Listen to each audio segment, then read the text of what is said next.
Regular કર્મચારી તરીકેનો તમને દરજ્જો મળે. આજ માગણી છે ને તમારે કે બજેટ વખતે પણ તમારી જે વાત હતી મૂકી હતી, સુપ્રીમ કોર્ટે જે જજમેન્ટ આપ્યું છે એનો કેન્દ્ર સરકાર અમલ કરીને આંગણવાડી કાર્યકરોને એના જજમેન્ટ પ્રમાણે માનદ વેતન આપે, એનો અમલ રાજ્ય સરકાર કરતી નથી. માગણી કરવાનો દરેકને લોકશાહીમાં કે એમાં તમે જ્યાં છો ત્યાં અધિકાર છે. બનાસકાંઠાના ભાભર તાલુકામાં છેલ્લા ઘણા સમયથી હડતાલ પર રહેલી આંગણવાડીની બહેનોએ આજે પોતાની પડતર માંગણીઓને લઈને સાંસદ ગેનીબેન ઠાકોરને રજૂઆત કરી. ભાભર મામલતદાર કચેરી ખાતે મહિલાઓએ રામધૂન બોલાવી સરકાર સામે વિરોધ પ્રદર્શન કર્યું હતું. નમસ્કાર, તમે જોઈ રહ્યા છો ચક્રવાત ન્યૂઝ. હું આપની સાથે પૂજા.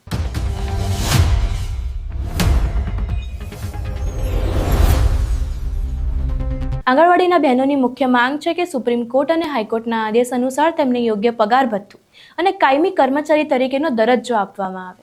બહેનોએ આક્ષેપ કર્યો છે કે રાજ્ય સરકાર કોર્ટના જજમેન્ટનો અમલ કરવામાં વિલંબ કરી રહી છે. ત્યારે આંગણવાડીની બહેનોની રજૂઆત સાંભળ્યા બાદ સાંસદ ગેનીબેન ઠાકોરે ખાતરી આપી કે આગામી બજેટ સત્ર દરમિયાન તેઓ આંગણવાડી કાર્યકરો અને બહેનોના પગાર વધારાને કાયમી કરવાના મુદ્દાને ફરી સાંસદમાં ઉઠાવશે.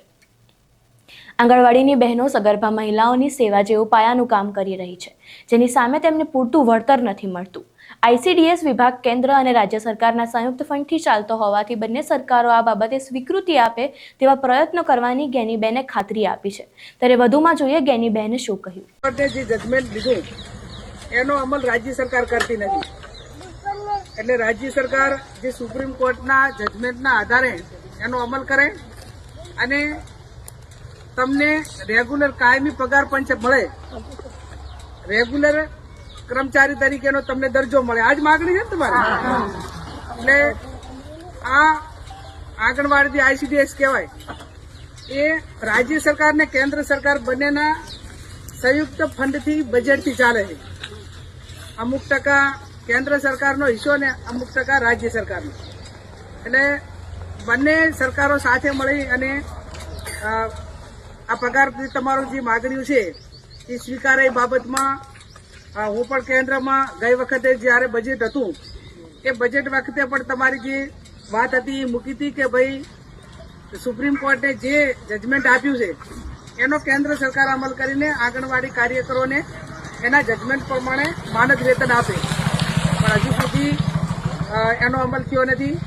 વચમાં સરકાર દ્વારા જાહેરાત પણ કરી હતી કે આંગણવાડી જે તેડાગર છે એને 20,000 અને 20,300 અને કાર્યકરને 24,800 આ પ્રમાણે માનદ વેતન આપવામાં આવશે.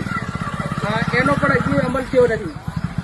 9/3 કેન્દ્ર સરકારનું બજેટ ચાલુ થાય છે માગણીઓ પર, એમાં મોકો મળશે તો તમારી વાત 100% મૂકશું. પણ મેં મારી રીતે તમારી જે માગણી હતી જ્યારે હું સનાતર આવી એ વખતે લોકસભાના ચાલુ સત્રની અંદર બજેટમાં મેં મૂકેલી છે અને એકના એક મુદ્દા ઉપર ફરી ચર્ચા કરવામાં આવે તો અમને અહીંયા માગણીઓ માટે અમુક મિનિટ જ ફાળવેલી હોય.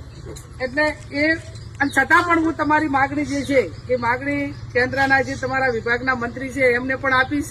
અને જે તમે અત્યારે લોકોની સેવા કરો, નાના નાના બાળકોની સેવા કરો છો, તમારે જેટલી કામગીરી કોઈ ના કરતું હોય એ કામગીરી આંગણવાડી અને તેડાગરને તમે નીચે પાયાનું કામ કરો છો. કુપોષણથી કરીને જે ભાઈ કિશોરીઓ છે, સગર્ભા મહિલાઓ છે કે જે આવનાર સમયની અંદર જે દેશનું ભવિષ્ય છે એના મજબૂત નિર્માણ માટેનું તમે બધા કામ કરો છો.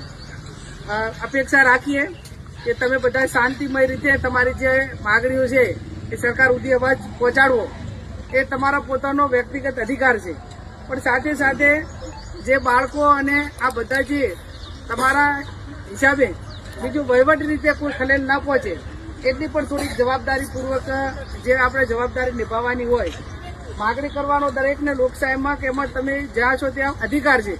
પણ પછી જે મેં તમને કીધું કે જે તમારી રોજીરોટી છે એના ઉપર કોઈ વધારે પડતું પેલું ન થાય, એને આપણે વફાદાર રહીએ એ પણ વર્તમાન સમયની અંદર આ વહીવટી તંત્રની અંદર એ પણ એક પાયાની જરૂરિયાત છે. એટલે વારંવાર ફોન પણ આવતા હતા અને મારી પોતાની પણ લાગણી હતી કે પોતે બધા એક મહિલાઓ તરીકે સરકાર પાસે માગણી એમની વ્યાજબી વાત મૂકતા હોય તો એ વાત સાંભળવા માટે કરીને જવું જોઈએ.